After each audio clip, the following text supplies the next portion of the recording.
তার একটা বিশেষ গুণ আছে, সেটা হলো সে সবাইকে বশে আনতে পারে। অর্থাৎ এক কথায় বলতে গেলে সে হিপনোটাইজ করতে পারে। আর এখানেও সে সেটাই করে।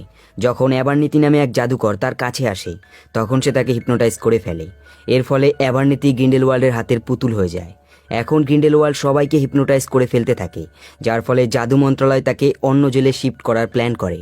আর এই কাজের দায়িত্ব দেওয়া হয় অ্যাবারনিতিকে। আর জাদু মন্ত্রণালয় তখনও জানে না অ্যাবারনিতিকে অলরেডি হিপনোটাইজ করে ফেলেছে, যার ফলে গ্রিন্ডেলওয়াল্ডকে যখন অন্য জেলে নিয়ে যাওয়া হয়, তখন অ্যাবারনিতি তাকে পালাতে সাহায্য করে। এরপর 3 মাস কেটে যায়। এখন ইংল্যান্ডের লন্ডন শহরে নিউট স্ক্যামান্ডারকে দেখানো হয়। আর লন্ডন শহরেই তার বাড়ি। নিউটের এক দাদাও আছে যার নাম থ্রেসিয়াস স্ক্যামান্ডার, যে কিনা জাদু মন্ত্রণালয়ের পুলিশ বিভাগে কাজ করে।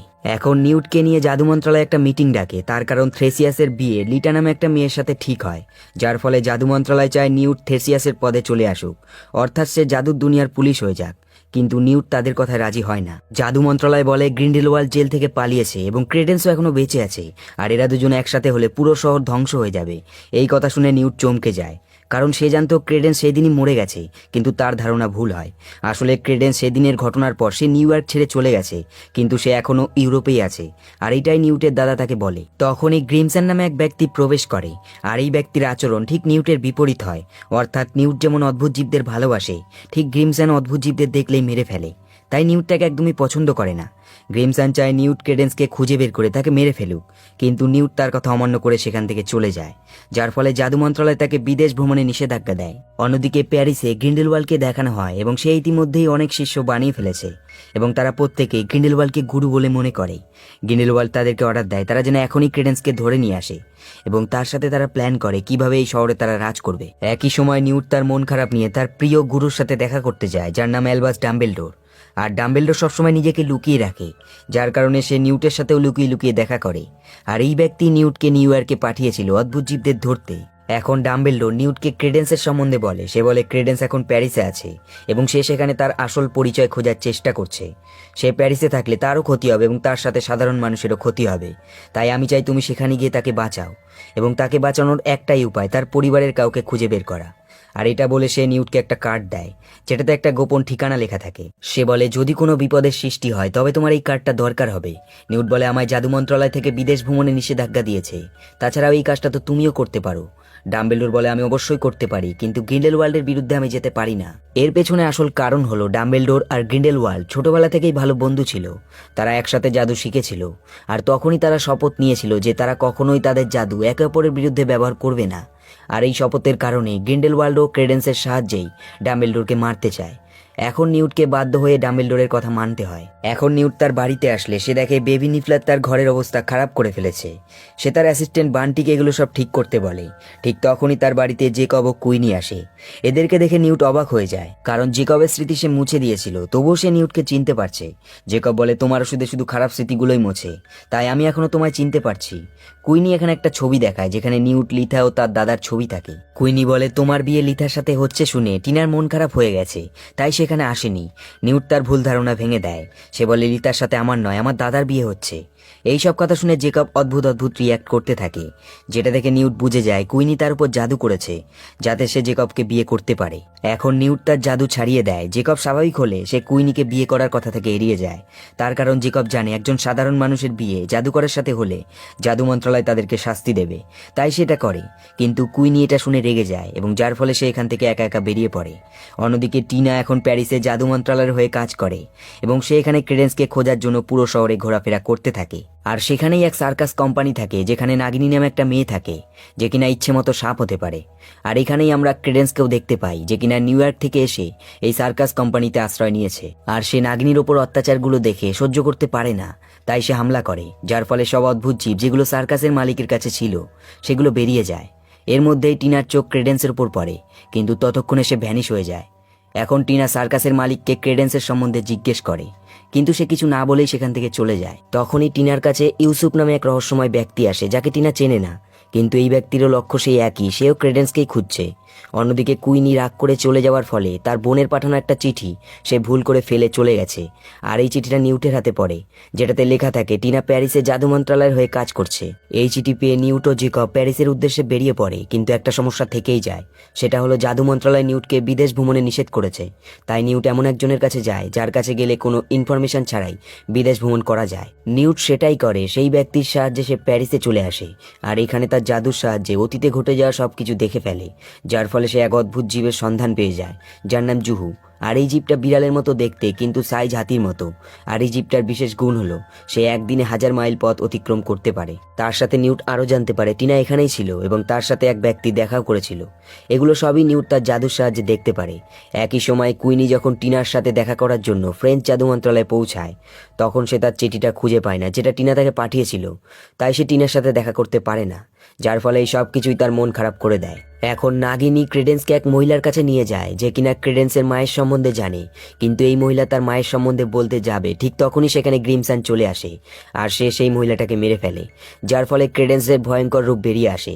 কিন্তু সে গ্রিমসানকে কিছু করতে পারে না, তার কারণ গ্রিমসান তার জাদু দিয়ে এক সুরক্ষা বলয় বানিয়ে ফেলেছে। এখানে আমরা আরও একটা জিনিস জানতে পারি, সেটা হলো গ্রিমসান ও গ্রিন্ডেলওয়াল্ডের দলে চলে গেছে, অর্থাৎ গ্রিন্ডেলওয়াল্ড তাকেও হিপনোটাইজ করে ফেলেছে। অন্যদিকে নিউট ও জেকব সেই ব্যক্তিকে খুঁজে পেলে যেই ব্যক্তি সেই রাতে টিনার সাথে দেখা করেছিল, যার নাম ইউসুফ। ইউসুফ তাদেরকে টিনার কাছে নিয়ে যায়, কিন্তু ইউসুফ তাদেরকেও জেলে আটকে দেয় যেমনটা সে টিনার সাথে করেছে। আর এটা করার কারণ হলো টিনা, নিউট এরা ক্রেডেন্সকে বাঁচাতে চায়, কিন্তু ইউসুফ ক্রেডেন্সকে মারতে চায়। এবার কেন মারতে চায় সেটা আমরা পরে জানবো। এখন নিউটের সবচেয়ে প্রিয় ব্রোটাকেল জেলের তালা খুলে দেয়, যার ফলে তারা সেখান থেকে বেরিয়ে পড়ে। এখন রাস্তার মাঝে জুহুর সাথে তাদের দেখা হয়, আর এই জীবটা দেখতে ভয়ঙ্কর হলেও নিউট তাকে খুব সহজেই তার বাক্সে ভরে ফেলে। অন্যদিকে জাদু মন্ত্রণালয়ের লোকেরা হগওয়ার্টস স্কুলে আসে, যেখানে ডাম্বেলডোর তার ছাত্রদের জাদু শেখাতে থাকে। জাদু মন্ত্রণালয়ের আইনি প্রধান টরকুইল ট্রাভার্সও সেখানে থাকে। টরকুইল ডাম্বেলডোরকে বলে, তুমি একমাত্র জাদুকর যে কিনা অনেক শক্তিশালী, তাই আমি চাই তুমি গ্রিন্ডেলওয়াল্ডের বিরুদ্ধে লড়াই করো। কিন্তু ডাম্বেলডোর তাকে না বলে দেয়। সে বলে, আমি গ্রিন্ডেলওয়াল্ডের বিরুদ্ধে যেতে পারবো না, তার কারণ আমরা ছোটবেলা থেকেই বন্ধু ছিলাম আর আমরা শপথ নিয়েছি কখনোই আমরা একে অপরের বিরুদ্ধে যাব না। এই কথা শুনে টরকুইল তার হাতে একটা লোহার বালা পরিয়ে দেয়, এটা দিয়ে সে তার উপর নজর রাখতে পারবে। আর এটা করার কারণ হলো সে মনে করে ডাম্বেলডোর গ্রিন্ডেলওয়াল্ডের সাপোর্টার। এখন এরা সবাই চলে যায়, কিন্তু লিটা থেকে যায়, তার কারণ হগওয়ার্টস স্কুলে এসে তার ছোটবেলার কথা মনে পড়ে যায়। এখানে আমরা জানতে পারি লিটাকে ছোটবেলায় সবাই খারাপ বলতো, একমাত্র নিউটই ছিল তার বন্ধু, এবং কেন খারাপ বলতো সেটা আমরা একটু পরেই জানতে পারবো। অন্যদিকে ইউসুফের চোখে একটা পরজীবী ঢুকে যায়, যার ফলে সে অজ্ঞান হয়ে যায়, কিন্তু নিউট ইউসুফকে সুস্থ করে ফেলে, তার কারণ ইউসুফই একমাত্র ব্যক্তি যে কিনা ক্রেডেন্সের সম্বন্ধে জানে যে সে কোথায় আছে। এখন গ্রিন্ডেলওয়াল্ড পুরো শহরে তার শিষ্যদের এক জায়গায় করতে থাকে, আর সে ক্রেডেন্সের কাছেও পৌঁছায় এবং সেখানে সে তাকে একটা ঠিকানা দেয় আর বলে, তুমি সেখানে গেলে তোমার পরিবারের সম্বন্ধে জানতে পারবে। আসলে গ্রিন্ডেলওয়াল্ড তাকে জোর করে তার দলে নিতে চায় না, সে চায় ক্রেডেন্স ইচ্ছে করেই তার দলে আসুক, তাই সে এই সমস্ত প্ল্যান করে। অন্যদিকে নিউট ও টিনা ফ্রান্সের জাদু মন্ত্রণালয়ে যায় ক্রেডেন্সের পরিবারের সম্বন্ধে জানতে, কিন্তু নিউটের বিদেশ ভ্রমণে নিষেধাজ্ঞা থাকার কারণে সে তার রূপ বদলে তার দাদা থিসিয়াসের রূপ নিয়ে নেয়, কিন্তু তার দাদা তাকে চিনে যায়, যার ফলে সে তাদের বাধা সৃষ্টি করে। তখন টিনা তার দাদার হাত জাদুর সাহায্যে বেঁধে দেয় এবং তারা সেই ঘরে পৌঁছায় যেখানে মরে যাওয়া মানুষের ইতিহাস সংরক্ষিত থাকে। এখানে আসলে তাদের সাথে লিটারও দেখা হয় এবং সেও তার ইতিহাস জানার জন্য এখানে এসেছিল। এখানে তারা জানতে পারে তাদের সব ইতিহাস তারা কবরস্থানে পাবে। তখনই তাদের সামনে বিড়ালের মতো দেখতে কিছু পশু আসে যাদের নাম ম্যাটাগার্স। ম্যাটাগার্সের কাজ হলো মরে যাওয়া ব্যক্তিদের ইতিহাসকে রক্ষা করা, কিন্তু এরা কাউকে হামলা করে না যতক্ষণ না কেউ তাদের উপর হামলা করছে। আর এটাই নিউট লিটাকে বলে, কিন্তু লিটা ততক্ষণে তাদের উপর হামলা করে দেয়, যার ফলে ম্যাটাগার্স তাদের দিকে ছুটে আসে।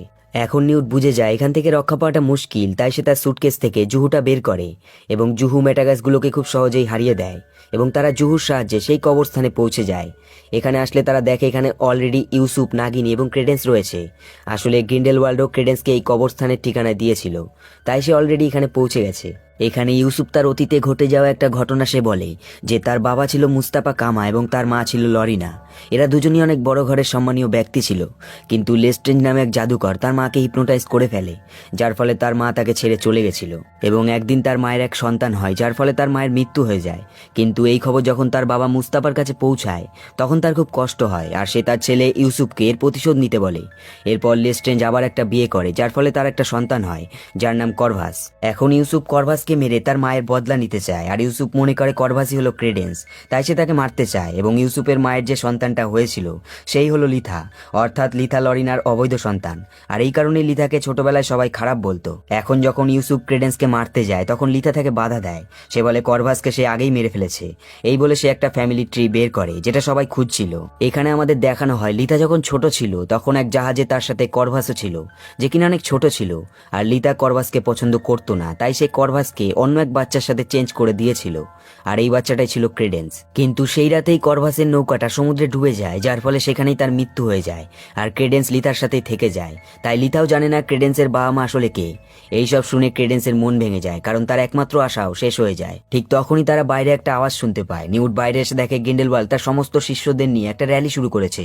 আর এখানে কুইনিও পৌঁছে গেছে, তার কারণ গ্রিন্ডেলওয়াল্ড তাকে হিপনোটাইজ করে ফেলেছে। আর জেকবও কুইনিকে খুঁজতে খুঁজতে এখানে চলে এসছে। এখন গ্রিন্ডেলওয়াল্ড তার সমস্ত শিষ্যদের কাল্পনিক একটা ছবি দেখায়, যেখানে দেখানো হয় ভবিষ্যতে কিভাবে যুদ্ধের সৃষ্টি হবে এবং তার সাথে মানুষের কিভাবে ক্ষতি হবে। আসলে গ্রিন্ডেলওয়াল্ড এগুলো দেখিয়ে সবাইকে তার দলে নিয়ে আসতে চায়। তার সাথে সে তাদের মনে জাদু মন্ত্রণালয়ের প্রতি ঘৃণা সৃষ্টি করতে চায় এবং অবশেষে তার এই চেষ্টা সফল হয়। যখন জাদু মন্ত্রণালয়ের লোকেরা সেখানে আসে তখন এক সাধারণ মানুষ তার উপর হামলা করে, যার ফলে জাদুকর তাকে মেরে ফেলে। আর এই সব দেখে সাধারণ মানুষের গ্রিন্ডেলওয়াল্ডের প্রতি বিশ্বাস চলে আসে। এখন গ্রিন্ডেলওয়াল্ড তাদেরকে অর্ডার দেয় যাতে তারা সমস্ত জায়গায় জাদুকরের বদনাম ছড়িয়ে দেয়। আর তারা অর্ডার মতোই কাজ করে, তারা এক এক করে সেখান থেকে চলে যায়। আর এখন শুধু জাদু মন্ত্রণালয়ের লোকেরাই সেখানে থাকে। এখন গ্রিন্ডেলওয়াল্ড একটা নীল আগুন সৃষ্টি করে বলে, যেই যেই ব্যক্তি আমাকে সাপোর্ট করবে সেই ব্যক্তি একমাত্র এই আগুন থেকে বাঁচতে পারবে, বাকি সবাই মারা যাবে। আর এমনটাই হয়, বাকি সবাই মরতে শুরু করে। এখন কুইনি ও ক্রেডেন্স গ্রিন্ডেলওয়াল্ডের দলে চলে যায়, যার ফলে জেকবের মন খারাপ হয়ে যায়। তখনই গ্রিন্ডেলওয়াল্ড নিউট ও থ্রিসিয়াসের দিকে হামলা করে, কিন্তু তারা তাদের জাদুর সাহায্যে সেটা কোনো মতে ঠেকায়। এখন লিটা এসব দেখে বুঝে যায় নিউট ও থ্রিসিয়াস বেশিক্ষণ বেঁচে থাকতে পারবে না, তাই সে গ্রিন্ডেলওয়াল্ডের দিকে হামলা করে এবং তাদের দুজনকে পালাতে বলে। ঠিক তখনই গ্রিন্ডেলওয়াল্ড খুব সহজেই তাকে মেরে ফেলে এবং এটা করে সে সেখান থেকে চলে যায়। এখন নিউট, থ্রিসিয়াস এবং বাকি সবাই সেই কবরস্থানের বাইরে চলে আসে, কিন্তু নীল আগুন তাদেরকে ছাড়ে না, সেটা আরো ছড়াতে থাকে। তখনই সেখানে অ্যালকামিস্ট নামে এক জাদুকর আসে, যাকে অ্যালবাস ডাম্বেলডোর পাঠিয়েছে। সে বলে সবাই এক জায়গায় হয়ে নিজের জাদুর কাঠি মাটিতে পুঁতে দাও। আর তারা সেটাই করে, যার ফলে একটা লাল আগুনের সৃষ্টি হয় এবং সেটা নীল আগুনকে একদম ভ্যানিশ করে দেয়। এখন নিফলার এই সুযোগে গ্রিন্ডেলওয়াল্ডের গলায় যে লকেটটা ছিল সেটা সে চুরি করে ফেলেছে। আর এই লকেটটা হলো গ্রিন্ডেলওয়াল্ড ও ডাম্বেলডোরের শপথের প্রমাণ, অর্থাৎ এই লকেট যদি ভেঙে যায় তবে তাদের দুজনের মধ্যে শপথটাও ভেঙে যাবে। এখন যখন এই সমস্ত ঘটনা নিউট ডাম্বেলডোরকে বলে তখন ডাম্বেলডোরের দুঃখ হয়, কারণ লিটা আর বেঁচে নেই। নিউট ডাম্বেলডোরকে লকেটটা দিলে ডাম্বেলডোর অবাক হয়ে যায়, তার কারণ এই লকেট চুরি করা অতটা সহজ নয়।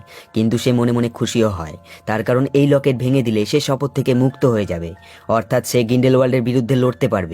আর এরকম করেই এই মুভিটা এখানেই শেষ হয়ে যায়।